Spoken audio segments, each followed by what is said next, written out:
Oke ya, ini saya akan cerita pengalaman saya. Pada waktu itu saya masih SD di Surabaya, di Kedung Anyar. Sekitar saya kalau nggak salah itu kelas 5 SD. Nah, kelas 5 SD itu saya sakit. Saya sakit, apa ya, kayak sakit di kaki saya ini. Di kaki saya kok ada kayak ada borok gitu ya. Dan borok itu awalnya itu kecil, semerica gitu. Seperti merica gini. Tiba-tiba besoknya yang semerica itu kayak udah pecah dia. Dan pecahnya seperti merica itu menjadi borok. Rasanya tuh gatal, rasanya tuh panas gitu. Saya mulai sudah berusaha ngobatin pakai salep apa ya, biar bisa sembuh ini borok saya ini. Ternyata apa? Borok itu nggak bisa sembuh. Dari hari ke hari semakin melebar dia itu. Dari yang kecil segini ya, kecil segini sampai jadi sekelereng. Dari sekelereng itu sampai akhirnya puncak-puncaknya segini besarnya. Enggak, di kaki ini melebar dia itu. Orang-orang Jawa dibilang katanya saya itu kena penyakit kurmo. Kurmo itu kayak penyakit gatal-gatal kayak enzim gitu. Tapi enggak enzim yang biasa itu, enzim yang sangat berbahaya itu. Nah, dibawalah saya ke rumah sakit. Dibawa ke rumah sakit sama yang nama apa? Sama ibu bapak saya. Dibawa ke rumah sakit Karangmenjangan. Ke dokter ceritanya saya. Nah, dokternya itu bilang apa? Bu, ini penyakit ini gak sembarangan ini. Ini bisa merantak ini. Merantak itu bisa kemana-mana. Bisa melebar nanti itu. Kasihan ini. Nanti itu membusuk itu kakinya anaknya ini. Bisa membusuk. Terus bagaimana dok? Ya harus dipotong katanya gitu. Itu saya dengar kagetnya bukan main, masa kaki saya mau dipotong ini. Saya nggak mau, nggak mau bu, saya bu nggak mau pokoknya. Apa mau orang saya punya kaki kok mau dipotong? Nggak, biar dah. Saya sakit seperti ini biar dah. Mau hancur kayak mau busuk biar, saya nggak mau pokoknya bu. Udah, ibu saya terus enggak ya udahlah, ayo kita pulang aja. Ya udah, akhirnya sepakat kita pulang, udah nggak nurutin dokter yang tadi itu. Masa kaki saya mau dipotong, kaki punya dua dipotong tinggal satu, nggak bisa jalan saya. Akhirnya saya pulang sama ibu itu. Udah.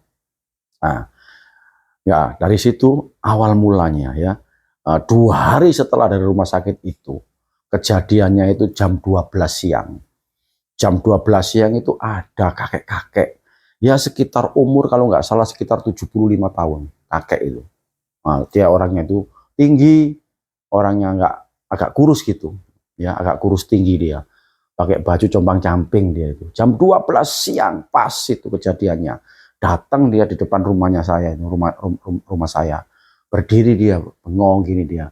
Ibu saya terus ngomong, ada apa Pak gitu. Enggak, saya mau minta makan gitu. Kamu punya makanan? Nah kebetulan waktu itu ibu saya punya makanan. Iya Pak, sini masuk, sini masuk.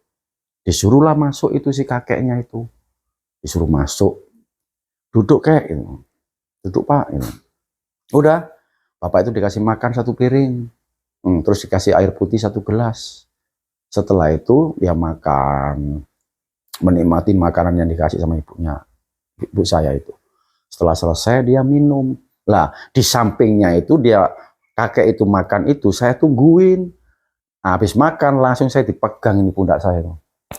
Kamu sakit ya di situ ini. Iya kayak sakit saya. Ini dibawa ke dokter di Karangmenjangan kemarin mau dipotong kayak saya nggak mau. Masa punya kaki dua dipotong, saya nggak punya kaki nggak bisa jalan saya kayak. Iya jangan dipotong, jangan diturutin dokter itu. Dokter itu nggak ngerti. Nah, ibu saya dipanggil sama kakek. Kamu sini. Kamu sini. Iya kan ada apa Pak? Ibu saya bilang gitu. Besok anak ini cariin kelapa. Kelapa yang apa namanya? Kelapa yang muda itu kamu parut. Ya. Sore-sore itu kelapa muda itu kamu parut. Kamu tempelin di boroknya itu. Kamu tempelin di boroknya. Nah, setelah itu ditutup dengan daun mengkudu. Orang Jawa bilang apa namanya pohon pace. Nah, daun mengkudu itu cari pokoknya yang bagus ya, jangan yang terlalu tua, yang pas-pas. Itu dipanggang dulu di atas kompor. biar alum gitu. Nah setelah itu tempelin di kelapa mudanya itu yang ditempelin di boroknya itu ditutup dengan daun mengkudu. Lah dari situlah terus dibungkus dengan kain katanya gitu. Nah, besok pagi dicuci pakai air, tapi airnya tuh kamu kasih garam. Oh ya kayak itu. Udah, besoknya itu sudah saya lakukan itu. Itu perintah dari si kakek itu. Mulai ibu saya marut kelapa yang muda itu, ditempelin di borok saya, ditutup sama daun pace yang dialum-alumin itu, tutup ini sama kain. Sore-sore itu sekitar jam 8 kalau nggak salah, 8 malam itu. Ya udah, setelah itu tidur saya. Nah, tidur pas pagi-pagi itu kan disuruh nyuci pakai air garam. Disuruh nyuci pakai air garam tuh. Saya cuci itu air pakai air garam. Saya cuci sendiri. Udah kasih ember gini, air hangat, air hangat itu saya kasih garam. Saya cuci itu, borok itu. Saya bersihin kelapa-kelapanya itu sudah mengering kan kena dibungkus itu. Sudah mengering ini. Saya lepasin semuanya. Saya siram-siram pakai air garam yang hangat itu. Tiba-tiba yang dari borok ini pusatnya yang dulu yang awal mulanya di mana yang satu merica yang sebesar pohon merica itu keluar seperti ulet, seperti kayak set itu ya, tapi kepalanya ini warnanya merah. Dan kalau set itu kan kecil, itu agak besaran itu, lompat dia itu pecudit gitu, lompat itu satu. Saya teriak, bu gimana, sini kenapa, keluar ulet, ini uletnya besar, ini kayak set besar ini lihat nih apa namanya uletnya ini, kepalanya merah gitu. Udah tiba-tiba ibu saya, lu kok kayak gitu ya Allah, ibu saya kaget, ibu saya itu akhirnya lompat lagi sih, lompat lagi dia, keluar lagi dia satu lagi, tambah kaget tuh saya, ketakutan saya. Dari tubuh, masa dari kaki saya ini keluar ulat ini 2 biji. Nggak lama berikutnya saya siram-siram lagi, keluar lagi, lompat lagi. 3. Saya mendapatkan ulat itu 3 biji itu keluar dari kaki saya itu. Nah, kagetnya bukan main. Mungkin penyakitnya, katanya ibu saya, mungkin penyakitnya keluar ini. Benar itu obat yang disuruh sama kakek itu. Makanya kamu diobati pakai obat apapun, salep apapun nggak bisa sembuh. Lah ini uletnya keluar. Iya bu ya, iya. Ya udah.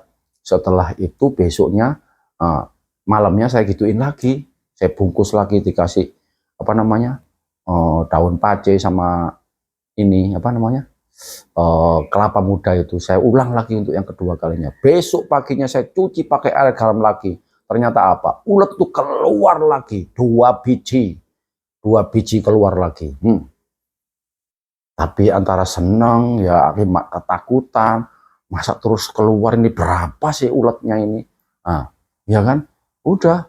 Terus besoknya itu saya ulang lagi dengan pengobatan yang sama seperti itu. Saya buka lagi pakai air ini, nggak ada yang namanya ulet itu keluar lagi. Ternyata ulet itu yang menggerogoti kaki saya ini yang nggak sembuh-sembuh itu ada 5. Dan itu sampai saya ulang sampai 1 minggu itu nggak keluar lagi uletnya, udah nggak ada lagi semuanya, sembuh. Mulai mengering, dan akhirnya saya sembuh. Berapa minggu sekitaran itu, nggak sampai 2 minggu itu sudah sembuh saya, udah kering semuanya kaki saya ini, sudah nggak terasa gatel, nggak terasa panas, pokoknya mengering, penyakit itu menghilang dengan cepat. Kayak apa, kayak dibilang apa ya, borok ini borok ajaib, obatnya juga ajaib, yang ngasih dari kakek itu. Nah dari situ akhirnya ibu saya itu merasa kayak bersyukur, kayak berterima kasih. Untung ya kakimu sekarang sudah sembuh, kamu apa namanya nggak sampai dipotong sama dokter. Iya bu, besok ayo kita cari rumahnya kakek itu di Tembok, namanya di Tembok, Surabaya sana ada pasar Tembok, dekat pasar Tembok sana dikasih alamatnya sama si kakek itu. Waktu dia mau pulang itu habis makan tuh kan dia ngasih alamat dia ke ibu saya itu. Ini loh alamatnya, itu kakek yang ngasih ngobatin kamu.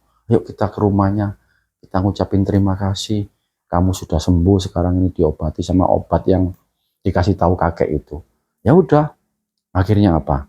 Besoknya Pak, besoknya itu saya sama ibu sama bapak itu naik becak eh, menuju ke pasar tembok mencari rumahnya kakek itu. Udah, langsung kita cari, nanya alamat satu kali, dua kali aja ketemu sama alamat itu.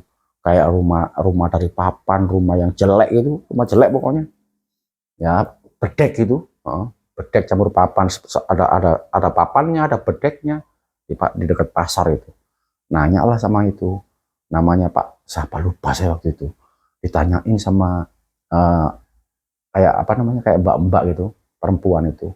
Nanya, namanya kakek ini, ciri-cirinya orangnya tingginya segini. Iya bener, ini rumahnya ini. Ya ini alamatnya. Tapi kakek itu sudah meninggal, digituin. Kaget ibu saya. Loh, kok meninggal bagaimana sih ini loh? Ngobatin kemarin tuh ketemu sama saya di rumah sana tuh minta makan, minta minum, ya kan? Terus anak saya itu sakit, disuruh ngobati, gini ceritain. Dan kejadiannya itu loh baru baru berapa minggu yang lalu itu. Kenapa kok ibu nggak percaya? Ya bener itu Pak. Pak ini apa namanya, Mbah ini namanya. Orangnya ciri-cirinya ya ini, ya bener alamatnya ini, bener ini. Tapi orangnya sudah meninggal puluhan tahun yang lalu, digituin. Waduh, ibu saya geleng-geleng. Berarti yang ketemu kita kemarin, yang ngobatin kamu kemarin itu orangnya sudah mati ini, udah nggak ada ini.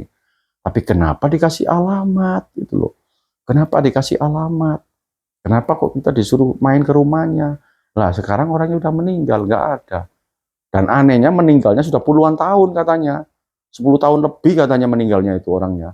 Udah 10 tahun lebih meninggalnya itu. Ya udah, kita antara sedih, antara apa ya, nggak ketemu sama orangnya, mau ngucapin terima kasih, tapi nggak bisa.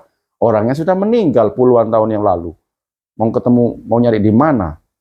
Kita sepakat akhirnya pulang kembali ke rumah. Mungkin katanya ibunya ya dibilang begini, mungkin itu malaikat mungkin itu yang jelma jadi pengemis itu. Kita semua nggak tahu. Bapak saya geleng-geleng aja, bapak saya nggak tahu.